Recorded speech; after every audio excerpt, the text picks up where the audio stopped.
ناظرین، قرآن ایک دن کو یوم الفرقان کہتا ہے، وہ دن جب حق اور باطل آمنے سامنے کھڑے ہوئے۔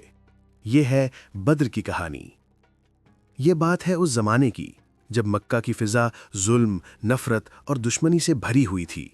وہ شہر جو کبھی امن کی پہچان تھا، وہیں سچ بولنے والوں کے لیے جینا مشکل بنا دیا گیا تھا۔ مسلمانوں پر صرف اس وجہ سے ظلم کیا جا رہا تھا کہ وہ ایک اللہ کو مانتے تھے۔ نہ انہوں نے کسی کا حق چھینا تھا، نہ کسی پر زیادتی کی تھی، مگر پھر بھی انہیں ستایا گیا، انہیں مارا گیا اور ان کی زندگی کو عذاب بنا دیا گیا۔ کمزوروں پر کوڑے برسائے جاتے، غلاموں کو جلتی ریت پر لٹایا جاتا اور ایمان لانے والوں کو عبرت کا نشان بنایا جاتا تھا۔ ان کے گھر چھین لیے گئے، ان کا مال لوٹ لیا گیا اور آخرکار انہیں اپنے ہی وطن سے نکال دیا گیا۔ یہ مظلوم لوگ ہجرت کر کے مدینہ منورہ پہنچ چکے تھے۔ مدینہ میں سکون تھا، مگر مکہ کے زخم ابھی تازہ تھے۔ دلوں میں درد تھا اور یادوں میں وہ ظلم جو کبھی بھلایا نہیں جا سکتا۔ قریش مکہ نے مسلمانوں کا پیچھا کرنا نہیں چھوڑا تھا۔ وہ چاہتے تھے کہ اسلام کا نام و نشان مٹا دیا جائے۔ ہر دن، ہر رات وہ کسی نئے موقع کی تلاش میں رہتے تھے۔ انہی دنوں خبر ملی کہ قریش کا ایک بڑا تجارتی قافلہ شام سے واپس آ رہا ہے۔ یہ قافلہ مسلمانوں کے لٹے ہوئے مال سے بھرا ہوا تھا اور اس کی قیادت ابو سفیان کر رہا تھا۔ رسول اکرم صلی اللہ علیہ وسلم نے صحابہ کو جمع فرمایا۔ یہ کوئی جنگ کی تیاری نہیں تھی، نہ کسی خون ریزی کا ارادہ تھا۔ آپ صلی اللہ علیہ وسلم نے مشورہ طلب کیا اور فیصلہ ہوا کہ اس قافلے کو روکا جائے۔ یہ فیصلہ طاقت کے غرور پر نہیں بلکہ انصاف کے تقاضے پر کیا گیا تھا۔ چند سچے دلوں والے مسلمان رسول اکرم صلی اللہ علیہ وسلم کے ساتھ مدینہ سے روانہ ہو گئے۔ کل مسلمان صرف 313 تھے، نہ مکمل ہتھیار، نہ زرہیں، نہ بڑی تعداد میں گھوڑے۔ صرف 2 گھوڑے اور چند اونٹ تھے جن پر وہ باری باری سوار ہوتے تھے۔ یہ لوگ اسلحے پر نہیں بلکہ اللہ پر اپنے یقین پر بھروسہ رکھتے تھے۔ ان کے قدم کمزور ہو سکتے تھے، مگر ان کا ایمان مضبوط تھا۔ ادھر ابو سفیان کو مسلمانوں کی روانگی کی خبر مل گئی۔ اس نے فوراً مکہ کی طرف پیغام بھیج دیا۔ خبر پہنچی تو مکہ میں ہلچل مچ گئی۔ سرداران قریش جمع ہوئے اور ابو جہل نے غرور کے ساتھ فیصلہ کیا کہ 1000 کا مسلح لشکر تیار کیا جائے۔ گھوڑے، زرہیں، تلواریں، سب کچھ موجود تھا اور دل غرور سے بھرے ہوئے تھے۔ یہ لشکر مکہ سے بدر کی طرف روانہ ہوا۔ ابو جہل کہہ رہا تھا کہ بدر جا کر جشن منایا جائے گا اور مسلمانوں کو ہمیشہ کے لیے مٹا دیا جائے گا۔ ادھر رسول اکرم صلی اللہ علیہ وسلم خاموشی اور وقار کے ساتھ مدینہ سے بدر کی طرف بڑھ رہے تھے۔ صحابہ کے دلوں میں خوف نہیں تھا بلکہ یقین تھا۔ یہ سفر بظاہر ایک معمولی سفر لگتا تھا، مگر حقیقت میں یہ تاریخ کا فیصلہ کن لمحہ بن چکا تھا۔ بدر کا میدان قریب آ رہا تھا اور آسمان میں ایک عظیم فیصلہ لکھا جا چکا تھا۔ بدر کی رات آ چکی تھی، فضا خاموش تھی، مگر یہ خاموشی عام نہیں تھی۔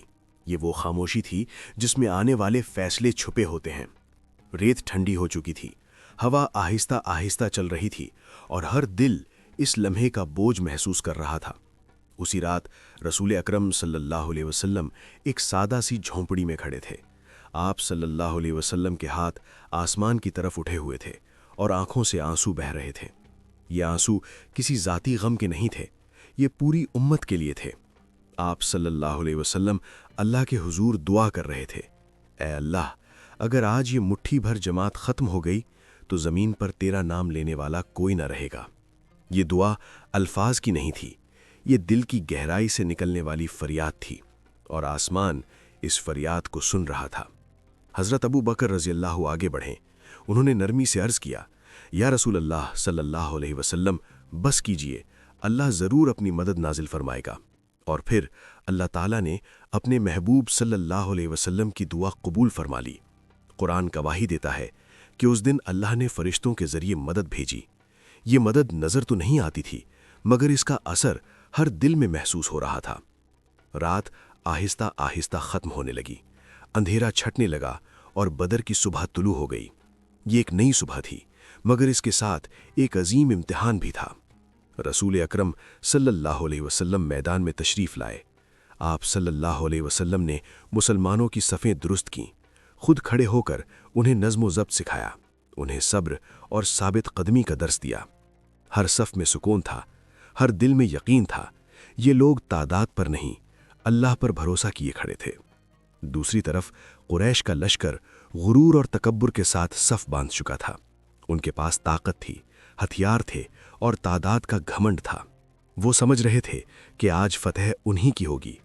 پھر وہ لمحہ آ پہنچا جس کا انتظار تھا۔ جنگ کا آغاز ہوا۔ ایک ایک کر کے مقابلے ہونے لگے۔ حضرت حمزہ رضی اللہ میدان میں اترے، حضرت علی آگے بڑھے اور حضرت عبیدہ نے قدم رکھا۔ یہ صرف بہادری کا مظاہرہ نہیں تھا، یہ ایمان کی طاقت تھی۔ اللہ نے مسلمانوں کو ایک کے بعد ایک فتح عطا فرمائی۔ کفار کے دلوں میں خوف اترنے لگا، ان کے قدم ڈگمگانے لگے اور حوصلے ٹوٹنے لگے۔ یہ صرف تلواروں کی جنگ نہیں تھی، یہ حق اور باطل کا ٹکراؤ تھا۔ یہ وہ لمحہ تھا جب ایمان نے طاقت کو للکارا۔ فرشتے مسلمانوں کے شانہ بشانہ تھے، نظر نہیں آتے تھے، مگر ان کی مدد ہر قدم پر محسوس ہو رہی تھی، اور قریش کے دلوں میں ایسا خوف بیٹھ چکا تھا جس کی انہیں کوئی توقع نہیں تھی۔ اب فیصلہ قریب تھا۔ یہ واضح ہو چکا تھا کہ یہ جنگ کس کی ہے اور انجام کس کا ہوگا۔ جنگ اپنے اختتام کی طرف بڑھ رہی تھی۔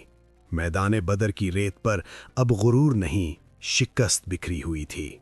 وہی قریش جو تکبر کے ساتھ آئے تھے، اب خوف میں مبتلا ہو کر میدان چھوڑ رہے تھے۔ ان کی قدم اکھڑ چکے تھے اور دلوں میں رعب اتر چکا تھا۔ ابو جہل، اسلام کا سب سے بڑا دشمن، اسی میدان میں اپنے انجام کو پہنچ چکا تھا۔ جس نے ساری زندگی حق کو دبانے کی کوشش کی، آج وہ خود مٹی میں دب چکا تھا۔ اللہ تعالیٰ نے مٹھی بھر مسلمانوں کو عظیم فتح عطا فرمائی۔ 70 دشمن مارے گئے، 70 قیدی بنے، اور مسلمانوں نے صرف 14 شہداء کی قربانی دی۔ یہ محض ایک جنگ کی کامیابی نہ تھی، یہ اللہ کے وعدے کی سچائی تھی، یہ ایمان کی فتح تھی۔ لیکن سب سے بڑا منظر ابھی باقی تھا۔ رسول اکرم صلی اللہ علیہ وآلہ وسلم نے حکم دیا کہ قیدیوں کے ساتھ حسن سلوک کیا جائے۔ نہ کسی کو بھوکا رکھا گیا، نہ کسی پر ظلم کیا گیا۔ یہ وہ اخلاق تھا جس نے دشمنوں کے دلوں کو بھی بدلنا شروع کر دیا۔ قرآن نے اس دن کو یوم الفرقان قرار دیا، وہ دن جب حق اور باطل کے درمیان ہمیشہ کے لیے فرق واضح ہو گیا۔ بدر نے دنیا کو سکھا دیا کہ طاقت تعداد میں نہیں ہوتی، طاقت ہتھیاروں میں نہیں ہوتی، طاقت صرف اللہ پر کامل یقین میں ہوتی ہے۔ اور یہی پیغام آج بھی زندہ ہے، آج بھی سچا ہے، اور قیامت تک زندہ رہے گا۔